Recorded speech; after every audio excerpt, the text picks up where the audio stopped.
سورۃ جاثیہ میں دعوت قرآن، توحید پر کائناتی شواہد، شریعت الہیہ کی اتباع لازم ہے، خواہشات کی پیروی کا انجام اور قیامت کی دہشت بیان کی گئی ہے۔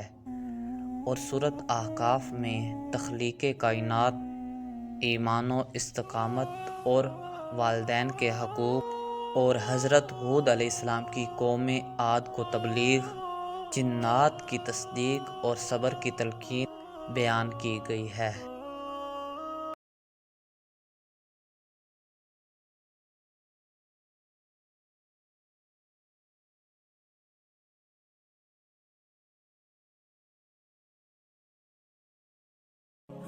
السلام علیکم ورحمۃ اللہ وبرکاتہ۔ امید کرتا ہوں تمام ناظرین خیریت سے ہوں گے۔ آج ہم بیان کریں گے کہ اللہ تعالیٰ نے سورۃ الجاثیہ میں کون کون سے احکامات نازل کیے ہیں۔ سورۃ جاثیہ جو کہ 25ویں پارے میں موجود ہے اور مکی صورت ہے، اس کی آیات کی تعداد 37 اور رکوع کی تعداد 4 ہے۔ الجاثیہ یہ لفظ آیت نمبر 28 میں مذکور ہے، اسی سے اس سورت کا نام ماخوذ ہے۔ جاثیہ کے معنی ہیں گھٹنوں کے بل گرا ہوا۔ اس سورت کا مرکزی مضمون توحید باری تعالیٰ ہے، جبکہ حقانیت قرآن، اثبات رسالت محمدیہ اور قیامت کا بیان بھی موجود ہے۔ آیت نمبر 1 سے لے کر 11 تک دعوت قرآن اور توحید پر کائناتی شواہد بیان کیے گئے۔ ابتدا میں قرآن کے کلام کا برملا اظہار ہے، اس کے بعد توحید پر کائناتی شواہد پیش کیے گئے ہیں۔ قدرت کے شاہکار آسمان میں دلائل ہیں، وسیع و عریض زمین میں، تخلیق انسانی میں، جانوروں اور باقی مخلوقات میں، دن اور رات کے آنے جانے، بارشوں، ہواؤں میں اللہ کی قدرت کے دلائل اور توحید باری کے شواہد موجود ہیں۔ پھر مجرمین کا مزاج بیان کیا کہ وہ دلائل سے استفادہ کرنے کی بجائے ضلالت و گمراہی میں اور ترقی کر جاتے ہیں، جس کے نتیجہ میں وہ دردناک عذاب اور جہنم کی گہرائیوں میں دھکیلے جانے کے مستحق قرار پاتے ہیں۔ شریعت الہیہ کی اتباع لازم ہے، یہ آیت نمبر 12 اور 31 تک بیان کیا گیا۔ اللہ نے تمہارے لیے سمندر کام پر لگا دیے ہیں تاکہ تم کشتیوں پر سوار ہو کر حلال روزی تلاش کر سکو۔ صرف یہی نہیں بلکہ ساری کائنات کو تمہارے لیے مسخر کر دیا ہے۔ ایمان والوں کو چاہیے کہ آخرت کے منکروں کو ان کے حال پر چھوڑ دیں۔ جو اچھے عمل کریں گے اچھا بدلہ پائیں گے، اور جو برے عمل کریں گے اسی پر اس کا وبال ہوگا۔ ہم نے ان سے پہلے بنی اسرائیل کو کتاب و حکمت اور نبوت عطا فرمائی تھی، انہیں عمدہ رزق عطا کیا تھا اور انہیں اس دور کے تمام انسانوں پر فضیلت عطا فرمائی تھی، مگر ان لوگوں نے حق کے آ جانے کے بعد جان بوجھ کر اس کا انکار کیا۔ ان کا فیصلہ قیامت کو ہوگا۔ پھر ہم نے آپ کو شریعت دے کر بھیجا ہے، آپ شریعت کا اتباع کریں اور خواہشات کے پجاریوں کا ساتھ نہ دیں، وہ آپ کے کچھ بھی کام نہ آ سکیں گے۔ قرآن لوگوں کے لیے حقائق اور ہدایت کا مجموعہ ہے اور یقین کرنے والوں کے لیے رحمت ہے۔ کبھی ایسا نہ ہوگا کہ ہم بروں اور اچھوں کی زندگی اور موت ایک جیسی کر دیں۔ خواہشات کی پیروی کا انجام، یہ آیت نمبر 22 سے 26 تک بیان کیا گیا۔ پھر گمراہی کی جڑ کی نشاندہی کرتے ہوئے فرمایا کہ خواہشات نفسانی کو معبود کا درجہ دے کر زندگی گزارنا ہی وہ لا علاج بیماری ہے جو انسان کو گمراہی کی اتھاہ گہرائیوں میں دھکیل دیتی ہے، اور یہ اندھا اور بہرا ہو کر اس کے پیچھے لگ جاتا ہے، دنیا کی زندگی کو اصل سمجھ کر آخرت سے غافل ہو جاتا ہے۔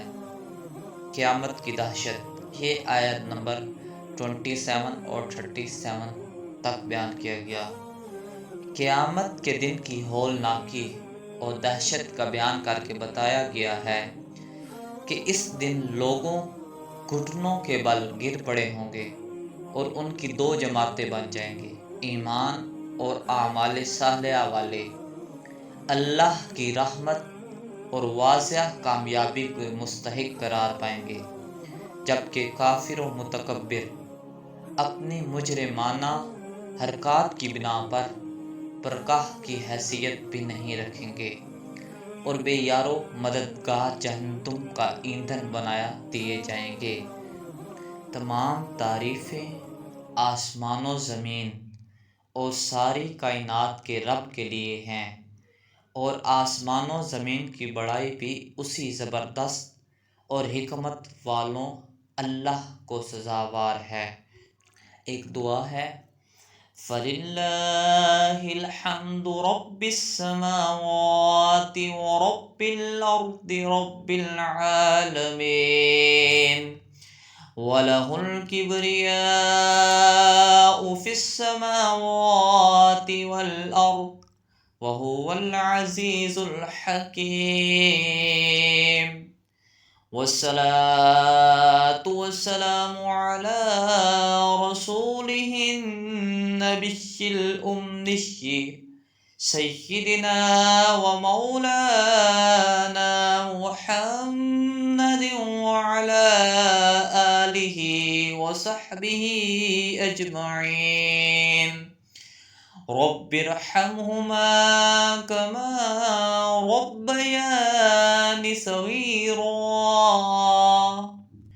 سورۃ احقاف جو کہ 26ویں پارے میں موجود ہے، اس کی آیات کی تعداد 35 اور رکوع کی تعداد 4 ہے۔ یہ مکی صورت ہے۔ مکی صورت ہے۔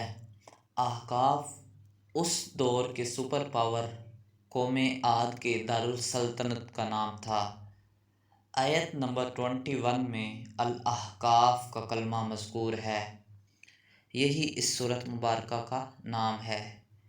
اس سورت میں قوم عاد کی بربادی، والدین کے ساتھ حسن سلوک، جنات کی حاضری اور نبی کریم صلی اللہ علیہ وسلم کو اولو العزم رسولوں کی طرح صبر کی تلقین کا ذکر ہے۔ تخلیق کائنات، یہ آیت نمبر 1 سے 10 تک بیان کیا گیا۔ زبردست اور حکمت والے رب کا کلام قرآن کریم ہے۔ پھر آسمان و زمین کی تخلیق سے وحدانیت باری تعالیٰ پر استدلال ہے، اور پھر معبود برحق کی طرف سے معبودان باطلہ کو چیلنج ہے کہ اس ساری کائنات کا خالق تو اللہ وحدہ لا شریک ہے، تم بتاؤ تم نے کیا بنایا ہے۔ گمراہی کی انتہا ہے کہ ایسے معبودوں کو پکارتے ہو جو قیامت تک بھی جواب دینے کے قابل نہیں ہیں۔ ہمارا قرآن جب انہیں سنایا جاتا ہے تو یہ کہتے ہیں کہ نیرا جادو ہے، اور کہتے ہیں کہ اپنی طرف سے گھڑ کر اللہ کے نام پر لگا دیا ہے۔ آپ کہیے کہ اگر میں اللہ کے نام پر جھوٹا کلام گھڑ کر پیش کرنے لگوں تو مجھے اللہ کی گرفت سے کون بچائے گا؟ آپ کہیے میں کوئی انوکھا رسول نہیں ہوں، میں تو وحی کی پیروی کرتا ہوں اور میں واضح ڈرانے والا ہوں۔ ایمان و استقامت اور حقوق والدین، یہ آیت نمبر 11 سے 20 تک بیان کیا گیا ہے۔ اس قرآن کریم پر وہی ایمان لائیں گے جنہوں نے کہا ہمارا رب اللہ ہے، اور پھر مخالفتوں کے باوجود حق پر قائم رہے، وہ اللہ کے ہاں بے خوف اور بے غم ہوں گے۔ ہم نے انسان کو والدین کے ساتھ حسن سلوک کا حکم دیا ہے۔ شریف الطبع آدمی جب جوان ہوتا ہے اور 40 سال کی عمر کو پہنچتا ہے تو رب سے دعا کرتا ہے کہ اے میرے رب، مجھے توفیق دے کہ میں تیری ان نعمتوں کا شکر ادا کروں جو تو نے مجھ پر کی ہیں، اور ان نعمتوں کا جو تو نے میرے ماں باپ پر فرمائی ہیں، اور مجھے توفیق دے کہ ایسے اچھے کام کروں جو تجھے پسند ہوں، اور میری اولاد کو صالح بنا دے۔ میں نے تیری طرف رجوع کیا اور میں مسلمان ہوں۔ ایسے لوگوں کے اچھے اعمال خدا کے ہاں مقبول ہیں، ان کی کوتاہیوں سے درگزر فرمایا جائے گا۔ یہ یقیناً جنتی ہیں۔ اور وہ شخص جو اپنے ماں باپ سے کہتا ہے کہ افسوس تم پر، تم مجھے قیامت سے ڈراتے ہو، حالانکہ مجھ سے پہلے سینکڑوں قومیں گزری اور کوئی دوبارہ زندہ ہو کر نہیں آیا۔ اس کے والدین رب سے فریاد کرتے ہوئے کہتے ہیں افسوس ہے تجھ پر، ایمان لے آ، تو وہ کہتا ہے کہ یہ تو پہلوں کے من گھڑت قصے ہیں۔ ایسے لوگوں پر اللہ کا فیصلہ پورا ہو چکا ہے۔ ہر شخص کے درجات اس کے عمل کے مطابق ہوں گے، اور کافروں سے کہہ دیا جائے گا تم اپنا حصہ دنیا میں پا چکے ہو، یہاں تمہیں عذاب الہی سے دوچار ہونا پڑے گا۔ حضرت ہود علیہ السلام کی قوم عاد کو تبلیغ، یہ آیت نمبر 21 سے 26 تک بیان کیا گیا۔ اے محمد صلی اللہ علیہ وسلم، آپ ان کو حضرت ہود علیہ السلام کا ذکر سنائیے جب انہوں نے اپنی قوم کو خبردار کیا کہ اللہ کے ساتھ عبادت میں کسی کو شریک نہ کرنا، ورنہ تم پر عذاب آ جائے گا۔ تو قوم نے کہا اگر تو ہم پر عذاب لا سکتا ہے تو لے آ۔ ہود علیہ السلام نے فرمایا عذاب کب آئے گا اس کا علم تو اللہ ہی کو ہے، میں نے تمہیں اللہ کا پیغام پہنچا دیا ہے، تم مجھے جاہل معلوم ہوتے ہو۔ عذاب آیا جس نے ہر شے کو نیست و نابود کر دیا۔ آج ان کے مکانوں کے کھنڈرات کے سوا کوئی چیز دکھائی نہیں دیتی۔ ان کو ہم نے وہ کچھ دیا تھا جو تم لوگوں کو نہیں دیا جاتا۔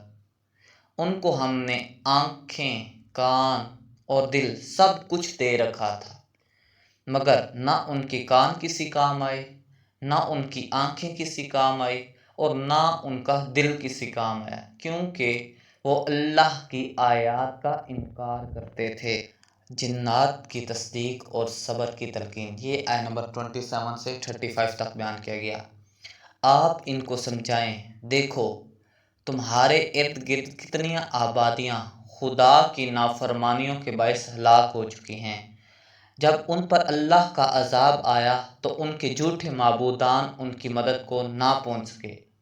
پھر جنات اور ان کے قرآن سننے کا واقعہ، جس سے حضور پاک صلی اللہ علیہ وسلم اور آپ کے ساتھیوں کی تسلی کا سامان کیا گیا کہ اگر مشرکین مکہ آپ پر ایمان نہیں لاتے تو اللہ کی دوسری مخلوقات آپ کی نبوت کی تصدیق کرنے کے لیے موجود ہے۔ یہ واقعہ قابل ذکر ہے کہ جب جنوں نے آپ صلی اللہ علیہ وسلم سے قرآن سنا تو فوراً ایمان لے آئے اور اپنی قوم کی طرف داعی و مبلغ بن کر گئے۔ حق پسند جنوں نے فوراً بات مان لی، مگر مشرکوں نے انکار کر دیا۔ جس اللہ تعالیٰ نے زمین و آسمان کو پیدا کیا ہے اور ان کے پیدا کرنے سے تھکا بھی نہیں، وہ مردہ کو زندہ کرنے پر قادر ہے۔ یہ مشرک آج نہیں مانتے، جب عذاب سامنے آئے گا تو مان لیں گے کہ آپ اولو العزم انبیاء رسل کی طرح ثابت قدمی کا مظاہرہ کرتے رہیں، اور ان کافروں کے لیے دعائے ضرب کرنے میں جلدی نہ کریں۔ جب ان پر عذاب آئے گا تو انہیں ایسا ہی محسوس ہوگا جیسے ایک دن کی مہلت بھی انہیں نہیں ملی۔ نافرمانوں کا مقدر ہلاکت ہی ہوتی ہے۔